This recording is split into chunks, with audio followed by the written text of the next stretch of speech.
ज्येष्ठ कलाकार म्हणजेच कृष्णाई म्हणजेच ज्येष्ठ अभिनेत्री निवेदिता जोशी सराफ, मी यांना विनंती करतो की त्यांनी व्यासपीठावर यावं.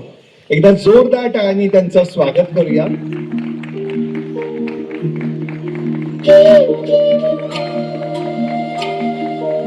यानंतर मी आमंत्रित करतोय कृष्णाईंच्या लेकी म्हणजेच शारदा म्हणजेच एकता लब्दे, गौरी म्हणजेच ट्विंकल यादव, सौदामिनी म्हणजेच नारायणी वर्णे. एकदा जोरदार टाळ झाला पाहिजे कृष्णाई आणि त्यांच्या लेकींसाठी. कृष्णाईच्या लेकी झी मराठीवर संध्याकाळी 7 वाजता कृष्णाईच्या लेकी बघायला विसरू नका. कधीपासून होतीये? हा,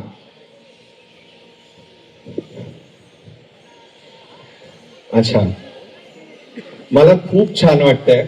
आम्ही लहानपणापासून तुम्हाला बघत आलोय आणि आज झी मराठीवर कृष्णाईच्या भूमिकेत तुम्ही आहात. या मालिकेबद्दल तुम्ही काय सांगाल? सर्वप्रथम म्हणजे तुम्हा सगळ्यांना नमस्कार आणि इतक्या संख्येने तुम्ही इथे आलाय त्याबद्दल खरोखरच आभार. कृष्णाईच्या लेकी ही मालिका खरंच तुम्हाला तुमचं मनोरंजन करेल, त्याचबरोबर थोडंसं प्रबोधनही करेल. एक अतिशय कणखर अशा या स्त्रीची आहे ही मालिका आणि तशाच तिच्या त्या 3 लेकी आहेत. या माझ्या ज्या लेकी मला मिळाल्या आहेत, इतक्या गोड लेकी मिळाल्या आहेत मला खरोखरच. आणि प्रत्येकीचा स्वभाव विशेष वेगळा आहे.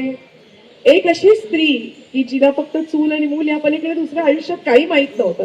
आधी कदाचित वडिलांच्या छायेत ती वाढली असेल, नंतर नवऱ्याच्या छायेत तिने संसार केला. तिला त्या उंबरठ्या पलीकडचं जगच माहिती नव्हतं. अशा स्त्रीवरती जेव्हा अशी वेळ येते की 3 मुली झाल्या आणि म्हणून तिचा नवरा तिला सोडून देतो आणि जाऊन दुसरं लग्न करतो आणि गावापाठची एक पडकी जमीन तिला देऊन टाकतो. खरं तर त्या स्त्रीला तेव्हा असं वाटतं की जाऊन मला जीव द्यायचा आहे, कारण मला माहितीच नाही कसं जगायचं, पुरुषाच्या आधाराशिवाय कसं जगायचं हे कधी माहितीच नाही, हे कधी कोणी शिकवलंच नाही, काही याबद्दल कल्पनाच नाही. पण त्या 3 जेव्हा लहानग्या मुलींकडे ती बघते तेव्हा तिला कळतं की त्या तिघींचा विश्वास फक्त ती आई आहे. आज जर ती आई नसेल तर त्यांचं काही होऊ शकत नाही. त्यासाठी तिला जे येत आहे म्हणजे काय, तिला फक्त स्वयंपाक करता येतो, तर तिच्यापाशी जे साधन आहे त्या साधनाचा ती वापर करते आणि एक ती खानावळ सुरू करते आणि तिच्या 3 मुलींना ती पण करते की माझ्या 3 मुलींना मी मोठं करेन, शिकवेन आणि ताठ मानेनी जगात जगायला शिकवेन. अशा प्रकारची ती आई आहे आणि अशा प्रकारची आमची मालिका आहे. एकदा जोरदार टाळ झाला पाहिजे की असं महिलांनी सुद्धा कणखर राहिलं पाहिजे. ती ह्या मालिकेतनं आपल्याला बघायला मिळणार आहे. आणि मुली आईच्या पाठीमाग कशा उभ्या राहतात आणि आईचे संस्कार कसे असतात हे आपल्या या सगळ्या मालिकेमध्ये बघायला मिळणार आहे. मी आता वळतोय शारदा यांच्याकडं. काय वाटतंय या मालिकेबद्दल आणि काय सांगाल प्रेक्षकांना? नमस्कार. सगळ्यात आधी मी फार प्रोमो बघून इमोशनल झाले, कारण की इतक्या दिवस आम्ही प्रोमो करत होतो, पाहत होतो, तर असं वाटलं की हां आम्ही करतोय काहीतरी नवीन मालिका घेऊन येतो. पण आज इतक्या मोठ्या स्क्रीनवर सगळ्यांसोबत बघताना एक वेगळीच एनर्जी होती आणि एक वेगळेच वाईब्स होते. सो खूप छान वाटलं.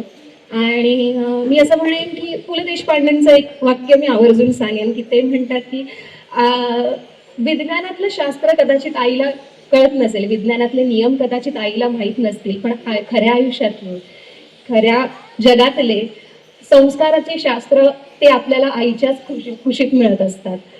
सो ही जी मालिका आहे ती प्रत्येक आईसाठी, तिच्या लेकींसाठी आहे. आणि आईची ताकद आपल्या सगळ्यांनाच माहिती आहे, फार वेगळी आणि फार महत्त्वाचं कॅरेक्टर, महत्त्वाचं पात्र आपल्या प्रत्येकाच्या आयुष्यात आपली आई असते. आणि मी असं म्हणेन, आई जशी घडवायला जी मेहनत घेते आणि आपण पुढे जाऊन जे घडतो, जे बघतो ते आपल्याला जितकं समाधान असतं आणि आपल्याला जितकी त्याच्याबद्दलची काय म्हणू आपण की सॅटिस्फॅक्शन असतं, त्यापेक्षा जास्त आई आपल्यासाठी कार्य करत असते आणि तो आनंद तिच्यासाठी जास्त असतो. आणि जी आई छत्रपती शिवाजी महाराज यांना घडवू शकते, ती आई जगात म्हणजे किती मोलाचं कार्य करू शकते. आईची ताकद कधीच कुणीच कमी समजूच नाही. सो या मालिकेत पण ना तशीच कणखर आई आम्हाला लागली आहे आणि ती तिच्या जिद्दीने या 3 लेकींना म्हणजे सगळं गाव टाकलेल्या मुली, वडिलांनी सोडलेली बाई असं वगैरे तिच्याकडे पाहतात, पण त्या सगळ्या जिद्दीतून ती कसं काय त्या मुलींना वाढवते तो प्रवास तुम्हाला पाहायला मिळेल आणि तुम्ही स्वतःशी कुठेतरी काहीतरी रिलेट करा. आम्हा तिघींची पात्र फार वेगवेगळी आहे, फार वेगवेगळे शेड्स तुम्हाला पाहायला मिळणार आहेत आमच्या पात्राचे. सो मज्जा येणार आहे. दररोज तुम्ही काहीतरी नवीन शिकणार आहात. Thank you. Thank you so much. Mayavate Sharda यांनी पण एक वेगळं सांगितलं, म्हणजे मालिकेमध्ये क्युरियोसिटी वाढत चालली आहे. होय ना, वाटतंय ना तुम्हाला सगळ्यांना? आता प्रत्येकांकडनं जाणून घ्यायचं. आता मी गौरी यांच्याकडे वळणार आहे. काय वाटतंय मालिकेबद्दल? प्रथम तुम्हा सर्वांना माझा नमस्कार. माझ्यासाठी या सगळ्याच गोष्टी नवीन आहेत आणि मी पहिल्यांदा स्टेजवर उभी राहून सगळ्यांची संवाद साधतेय. जर माझ्याकडून काही चूक झाली तर खरंच माफ करा मला. मी असं सांगू शकेल की ऑलमोस्ट गोष्टी शारदाताई आणि आईने सांगितलेल्याच आहेत. तर मी गौरी या पात्राबद्दल सांगेल. गौरी ही एक खूप स्ट्रॉंग आणि कॉन्फिडंट मुलगी आहे. गौरी लहानपणापासून तिच्या आईला बघत आली आहे की आईने किती कष्ट केली आहेत आणि वडिलांनी लहानपणीच तिला सोडून गेले का तर 3 मुली झाल्या म्हणून. पण त्या 3ही मुली मुलापेक्षा कमी नसतात हे गौरी दाखवून देते. गौरीला कलेक्टर बनायचंय का तर आईच्या डोक्यावरचं जे ओझं आहे ते तिला कमी करायचंय आणि ती तिच्या फॅमिलीचा बॅकबोन आहे. आणि मला माहिती आहे की माझ्याकडून तर प्रत्येक मुलीला प्रोत्साहन जाणारच आहे, पण मला असं वाटतं प्रत्येक मुलीमध्ये ती एक छोटी गोष्ट दडलेली असते की तिला आईच्या डोक्यावरचं जे ओझं असतं ते कमी करायचं असतं. आणि अशा प्रकारे आम्हाला 3ही बहिणींची ही खूप छान स्टोरी आहे आणि आमची एक सुंदर निरागस आई आहे जिला आम्ही सपोर्ट करतोय. सो नक्की ही मालिका बघा.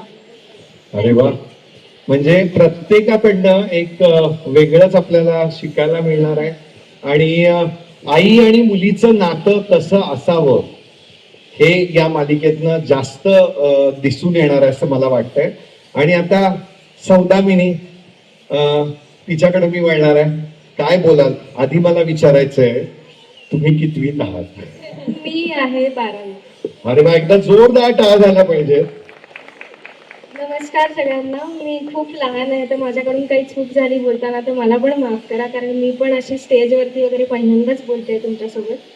सगळं तर आता ताईंनी आणि दोघींनी सांगितलंच आहे, तर मी काय सांगू.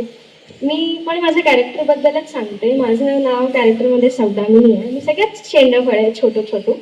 तर आमच्या खानावळीत मेनू कार्ड नाही मिळत. आमच्या खानावळीत मिनी असते. ती मिनी तुम्हाला सगळं सांगते की आज काय पदार्थ बनणार आहे, काय नाही बनणार आहे. मिनी हिशोबात एकदम चोख आहे. तिला तोंडपाठ हिशोब असतो. तिला पुस्तक बघायची गरज लागत नाही की अरे बापरे ह्यांनी काय खाल्लं आता कसं आठवणार, किंवा एखाद्याला पुस्तक बघावं लागतं. ती तशी नाही आहे. तिला असं लगेच कळतं की ह्यांनी किती काय खाल्लं, ह्यांनी किती काय केलं.